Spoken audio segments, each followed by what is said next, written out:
सुनो अर्जुन, ये शरीर तो बस कुछ साल का किराए का मकान है। जन्म से पहले तुम अदृश्य थे, मृत्यु के बाद भी अदृश्य हो जाओगे। फिर इस थोड़े से समय में इतना रोना किस बात का? श्रीमद् भगवद गीता का श्लोक, जो जीवन के सबसे गहरे सवालों से जुड़ा है। चलिए समझते हैं।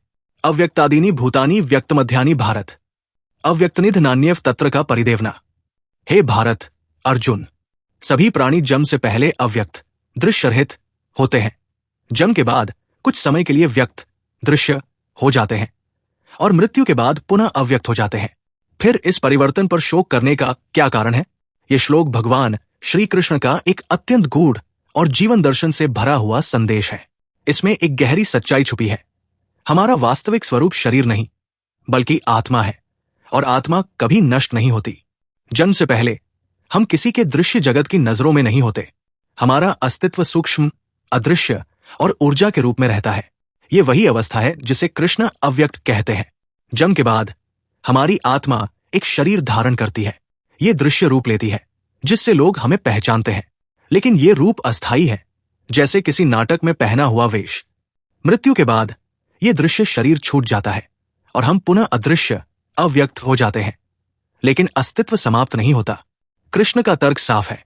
जब आत्मा हमेशा थी और हमेशा रहेगी, तो बीच के कुछ सालों की दृश्यता पर इतना शोक क्यों? यहां एक वैज्ञानिक दृष्टिकोण भी आता है।